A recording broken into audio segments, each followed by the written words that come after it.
నిన్నటి నుంచి మంత్రి కొండా సురేఖ చేసిన వ్యాఖ్యలు కేవలం ఒక రాజకీయ స్పందనగా మొదలై ఇప్పుడు పెద్ద స్థాయిలో ఐడియాలజికల్ డిబేట్ గా మారిపోయాయి. మీటింగ్లు పెట్టుడు జై శ్రీరామనుడు. మరి జై శ్రీరామ్ అంటే పైనుంచి ఏమన్నా పైసలు పడతాయా? ముఖ్యంగా జై శ్రీరామ్ అంటే డబ్బులు పడతాయా అన్న ప్రశ్న సోషల్ మీడియాలో రెండు వైపులా తీవ్ర చర్చకు దారితీసింది. ఇక దీనికి సంబంధించి సోషల్ మీడియాలో ఎటువంటి ట్రోల్స్ మీమ్స్ జరుగుతున్నాయనే వివరాలు ఈ వీడియోలో చూద్దాం. లేకపోతే ఏమన్నా మనకు పథకాలు వస్తానయ్యా? ఏమీ లేదు, తీసుకొస్తారు, మోడీతో మీటింగ్ పెట్టిస్తారు. ఒక వర్గం నెటిజన్లు ఆమె వ్యాఖ్యలను తీవ్రంగా వ్యతిరేకిస్తూ ఇది కేవలం రాజకీయ విమర్శ కాదని హిందూ భావోద్వేగాలను అవమానించే విధంగా ఆరోపిస్తున్నారు. ఇక ఈ నేపథ్యంలో కొందరు సోషల్ మీడియా యూజర్లు పాత ఫోటోలు వీడియోలు తీసుకొని ఆమెపై ట్రోల్స్ చేస్తున్నారు. 4 హిందీల మాటలు మాట్లాడిస్తారు, ఎల్లగొడతారు. ఇక్కడ ఉన్నటువంటి 2 మంత్రులు సపోర్ట్ చేయరు. ముఖ్యంగా ముస్లింలకు సంబంధించిన వేషధారణలో ఉన్న ఫోటోలు ప్రార్థనలో పాల్గొన్నట్టుగా కనిపించే విజువల్స్ ను షేర్ చేస్తూ ఇది హిందూ వ్యతిరేకతకు ఉదాహరణ అంటూ ప్రచారం చేస్తున్నారు. ఇక ఈ పోస్టులు వేగంగా వైరల్ అవుతూ భావోద్వేగ రియాక్షన్ ను పెంచుతున్నాయి. అయితే మరోవైపు కొందరు ఈ ప్రచారాన్ని కౌంటర్ చేస్తున్నారు. వారు చెబుతుంది ఏమిటంటే ఇలాంటి ఫోటోలు లేదా కార్యక్రమాల్లో పాల్గొనడం భారత రాజకీయాల్లో సాధారణమేనని, అన్ని మతాల పండుగల్లో పాల్గొనడం సెక్యులర్ పాలిటిక్స్ లో భాగమని అంటున్నారు. ఒక కార్యక్రమంలో పాల్గొన్న దృశ్యాలను తీసుకునే వ్యక్తిని ఒక మతానికి వ్యతిరేకంగా లేబుల్ చేయడం సరైంది కాదని వారు వాదిస్తున్నారు. ఇదిలా ఉండగా నరేంద్ర మోదీ పర్యటనపై కొండా సురేఖ చేసిన కామెంట్స్ కూడా ఈ డిబేట్ ను మరింతగా వేడెక్కించాయి. మోదీ పర్యటనలు కేవలం రాజకీయ షోపీస్ మాత్రమే అని కొండా సురేఖ చెప్పడం బీజేపీ అనుచరుల్లో అసహనాన్ని పెంచింది. దీంతో సోషల్ మీడియాలో డిబేట్ కేవలం ఒక స్టేట్మెంట్ మీద మాత్రమే కాకుండా అభివృద్ధి వర్సెస్ మత రాజకీయాలు, సెక్యులరిజం వర్సెస్ ఐడెంటిటీ పాలిటిక్స్ అనే పెద్ద చర్చగా మారింది. ఇక ట్విట్టర్, యూట్యూబ్, ఫేస్బుక్ లలో ఈ విషయం మీద 3 ప్రధాన నారేటివ్స్ స్పష్టంగా కనిపిస్తున్నాయి. ఇక మొదటిది ఆమె వ్యాఖ్యలు తప్పని, హిందూ వ్యతిరేక ధోరణి ఉన్నదని చెప్పే వర్గం.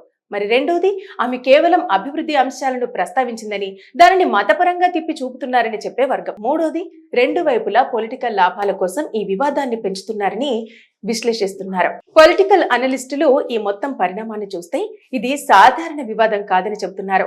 ఎన్నికల సమయం దగ్గర పడుతున్న కొద్దీ ఇలాంటి స్టేట్మెంట్స్ ఎక్కువగా కనిపిస్తాయని, సోషల్ మీడియా వాటిని మరింతగా విస్తరించి గ్రౌండ్ పాలిటిక్స్ పై కూడా ప్రభావం చూపేలా మారుస్తుందని విశ్లేషిస్తున్నారు. మొత్తానికి కొండా సురేఖ చేసిన ఒక వ్యాఖ్య ఇప్పుడు వ్యక్తిగత విమర్శల నుంచి మతపరమైన కోణం, అక్కడి నుంచి రాజకీయ సిద్ధాంతాల వరకు విస్తరించింది. ఇక సోషల్ మీడియా యుగంలో ఒక స్టేట్మెంట్ ఎలా మల్టీ లేయర్డ్ డిబేట్ గా మారుతుందో దీంతో స్పష్టంగా కనిపిస్తోంది. ఇక వచ్చే రోజుల్లో ఇది ఇంకా ఎలా మలుపు తిరుగుతుందో వేచి చూడాలి. నిన్నటి నుంచి మంత్రి కొండా సురేఖ చేసిన వ్యాఖ్యలు కేవలం ఒక రాజకీయ స్పందనగా మొదలై ఇప్పుడు పెద్ద స్థాయిలో ఐడియాలజికల్ డిబేట్ గా మారిపోయాయి. మీటింగ్లు పెట్టుడు జై శ్రీరామనుడు.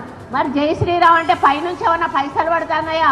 ముఖ్యంగా జై శ్రీరామ్ అంటే డబ్బులు పడతాయా అన్న ప్రశ్న సోషల్ మీడియాలో రెండు వైపులా తీవ్ర చర్చకు దారితీసింది. ఇక దీనికి సంబంధించి సోషల్ మీడియాలో ఎటువంటి ట్రోల్స్ మీమ్స్ జరుగుతున్నాయనే వివరాలు ఈ వీడియోలో చూద్దాం. లేకపోతే ఏమన్నా మనకు పథకాలు వస్తానయ్యా? ఏమీ లేదు, తీసుకొస్తారు, మోడీతో మీటింగ్ పెట్టిస్తారు. ఒక వర్గం నెటిజన్లు ఆమె వ్యాఖ్యలను తీవ్రంగా వ్యతిరేకిస్తూ ఇది కేవలం రాజకీయ విమర్శ కాదని, హిందూ భావోద్వేగాలను అవమానించే విధంగా ఆరోపిస్తున్నారు. ఇక ఈ నేపథ్యంలో కొందరు సోషల్ మీడియా యూజర్లు పాత ఫోటోలు వీడియోలు తీసుకొని ఆమెపై ట్రోల్స్ చేస్తున్నారు. 4 హిందీల మాటలు మాట్లాడిస్తారు, ఎల్లగొడతారు. ఇక్కడ ఉన్నటువంటి 2 మంత్రులు సపోర్ట్ చేయరు. ముఖ్యంగా ముస్లింలకు సంబంధించిన వేషధారణలో ఉన్న ఫోటోలు ప్రార్థనలో పాల్గొన్నట్టుగా కనిపించే విజువల్స్ ను షేర్ చేస్తూ ఇది హిందూ వ్యతిరేకతకు ఉదాహరణ అంటూ ప్రచారం చేస్తున్నారు. ఇక ఈ పోస్టులు వేగంగా వైరల్ అవుతూ భావోద్వేగ రియాక్షన్ ను పెంచుతున్నాయి. అయితే మరోవైపు కొందరు ఈ ప్రచారాన్ని కౌంటర్ చేస్తున్నారు. వారు చెబుతుంది ఏమిటంటే ఇలాంటి ఫోటోలు లేదా కార్యక్రమాల్లో పాల్గొనడం భారత రాజకీయాల్లో సాధారణమేనని, అన్ని మతాల పండుగల్లో పాల్గొనడం సెక్యులర్ పాలిటిక్స్ లో భాగమని అంటున్నారు. ఒక కార్యక్రమంలో పాల్గొన్న దృశ్యాలను తీసుకునే వ్యక్తిని ఒక మతానికి వ్యతిరేకంగా లేబుల్ చేయడం సరైంది కాదని వారు వాదిస్తున్నారు. ఇదిలా ఉండగా నరేంద్ర మోదీ పర్యటనపై కొండా సురేఖ చేసిన కామెంట్స్ కూడా ఈ డిబేట్ ను మరింతగా వేడెక్కించాయి. మోదీ పర్యటనలు కేవలం రాజకీయ షోపీస్ మాత్రమే అని కొండా సురేఖ చెప్పడం బీజేపీ అనుచరుల్లో అసహనాన్ని పెంచింది. దీంతో సోషల్ మీడియాలో డిబేట్ కేవలం ఒక స్టేట్మెంట్ మీద మాత్రమే కాకుండా అభివృద్ధి వర్సెస్ మత రాజకీయాలు, సెక్యులరిజం వర్సెస్ ఐడెంటిటీ పాలిటిక్స్ అనే పెద్ద చర్చగా మారింది. ఇక ట్విట్టర్, యూట్యూబ్, ఫేస్బుక్ లలో ఈ విషయం మీద 3 ప్రధాన నారేటివ్స్ స్పష్టంగా కనిపిస్తున్నాయి. ఇక మొదటిది ఆమె వ్యాఖ్యలు తప్పని, హిందూ వ్యతిరేక ధోరణి ఉన్నదని చెప్పే వర్గం. మరి రెండోది ఆమె కేవలం అభివృద్ధి అంశాలను ప్రస్తావించిందని, దానిని మతపరంగా తిప్పి చూపుతున్నారని చెప్పే వర్గం. మూడోది రెండు వైపులా పొలిటికల్ లాభాల కోసం ఈ వివాదాన్ని పెంచుతున్నారని విశ్లేషిస్తున్నారు. పొలిటికల్ అనలిస్టులు ఈ మొత్తం పరిణామాన్ని చూస్తే ఇది సాధారణ వివాదం కాదని చెబుతున్నారు. ఎన్నికల సమయం దగ్గర పడుతున్న కొద్దీ ఇలాంటి స్టేట్మెంట్స్ ఎక్కువగా కనిపిస్తాయని, సోషల్ మీడియా వాటిని మరింతగా విస్తరించి గ్రౌండ్ పాలిటిక్స్ పై కూడా ప్రభావం చూపేలా మారుస్తుందని విశ్లేషిస్తున్నారు. మొత్తానికి కుండా సురేఖ చేసిన ఒక వ్యాఖ్య ఇప్పుడు వ్యక్తిగత విమర్శల నుంచి మతపరమైన కోణం, అక్కడి నుంచి రాజకీయ సిద్ధాంతాల వరకు విస్తరించింది. ఇక సోషల్ మీడియా యుగంలో ఒక స్టేట్మెంట్ ఎలా మల్టీ లేయర్డ్ డిబేట్ గా మారుతుందో దీంతో స్పష్టంగా కనిపిస్తోంది. ఇక వచ్చే రోజుల్లో ఇది ఇంకా ఎలా మలుపు తిరుగుతుందో వేచి చూడాలి. నిన్నటి నుంచి మంత్రి కొండా సురేఖ చేసిన వ్యాఖ్యలు కేవలం ఒక రాజకీయ స్పందనగా మొదలై ఇప్పుడు పెద్ద స్థాయిలో ఐడియాలజికల్ డిబేట్ గా మారిపోయాయి. మీటింగ్లు పెట్టుడు జై శ్రీరామనుడు. మరి జై శ్రీరామ్ అంటే పైనుంచి ఏమన్నా పైసలు పడతాయా? ముఖ్యంగా జై శ్రీరామ్ అంటే డబ్బులు పడతాయా అన్న ప్రశ్న సోషల్ మీడియాలో రెండు వైపులా తీవ్ర చర్చకు దారితీసింది. ఇక దీనికి సంబంధించి సోషల్ మీడియాలో ఎటువంటి ట్రోల్స్ మీమ్స్ జరుగుతున్నాయనే వివరాలు ఈ వీడియోలో చూద్దాం. లేకపోతే ఏమన్నా మనకు పథకాలు వస్తానయ్యా? ఏమీ లేదు. తీసుకొస్తారు, మోడీతో మీటింగ్ పెట్టిస్తారు.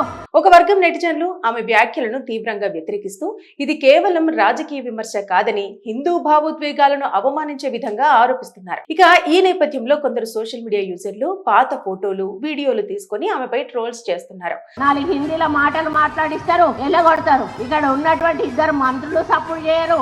ముఖ్యంగా ముస్లింలకు సంబంధించిన వేషధారణలో ఉన్న ఫోటోలు, ప్రార్థనలో పాల్గొన్నట్టుగా కనిపించే విజువల్స్ ను షేర్ చేస్తూ ఇది హిందూ వ్యతిరేకతకు ఉదాహరణ అంటూ ప్రచారం చేస్తున్నారు. ఇక ఈ పోస్టులు వేగంగా వైరల్ అవుతూ భావోద్వేగ రియాక్షన్ ను పెంచుతున్నాయి. అయితే మరోవైపు కొందరు ఈ ప్రచారాన్ని కౌంటర్ చేస్తున్నారు. వారు చెబుతుంది ఏమిటంటే ఇలాంటి ఫోటోలు లేదా కార్యక్రమాల్లో పాల్గొనడం భారత రాజకీయాల్లో సాధారణమేనని, అన్ని మతాల పండుగల్లో పాల్గొనడం సెక్యులర్ పాలిటిక్స్ లో భాగమని అంటున్నారు. ఒక కార్యక్రమంలో పాల్గొన్న దృశ్యాలను తీసుకునే వ్యక్తిని ఒక మతానికి వ్యతిరేకంగా లేబుల్ చేయడం సరైంది కాదని వారు వాదిస్తున్నారు. ఇదిలా ఉండగా నరేంద్ర మోదీ పర్యటనపై కొండా సురేఖ చేసిన కామెంట్స్ కూడా ఈ డిబేట్ ను మరింతగా వేడెక్కించాయి. మోదీ పర్యటనలు కేవలం రాజకీయ షోపీస్ మాత్రమే అని కొండా సురేఖ చెప్పడం బీజేపీ అనుచరుల్లో అసహనాన్ని పెంచింది.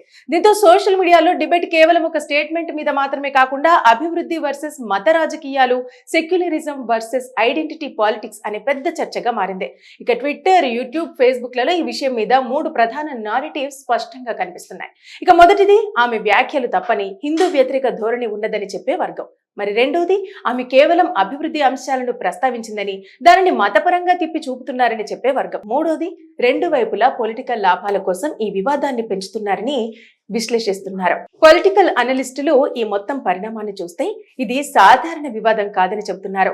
ఎన్నికల సమయం దగ్గర పడుతున్న కొద్దీ ఇలాంటి స్టేట్మెంట్స్ ఎక్కువగా కనిపిస్తాయని, సోషల్ మీడియా వాటిని మరింతగా విస్తరించి గ్రౌండ్ పాలిటిక్స్ పై కూడా ప్రభావం చూపేలా మారుస్తుందని విశ్లేషిస్తున్నారు. మొత్తానికి కుండా సురేఖ చేసిన ఒక వ్యాఖ్య ఇప్పుడు వ్యక్తిగత విమర్శల నుంచి మతపరమైన కోణం, అక్కడి నుంచి రాజకీయ సిద్ధాంతాల వరకు విస్తరించింది. ఇక సోషల్ మీడియా యుగంలో ఒక స్టేట్మెంట్ ఎలా మల్టీ లేయర్డ్ డిబేట్ గా మారుతుందో దీంతో స్పష్టంగా కనిపిస్తోంది. ఇక వచ్చే రోజుల్లో ఇది ఇంకా ఎలా మలుపు తిరుగుతుందో వేచి చూడాలి.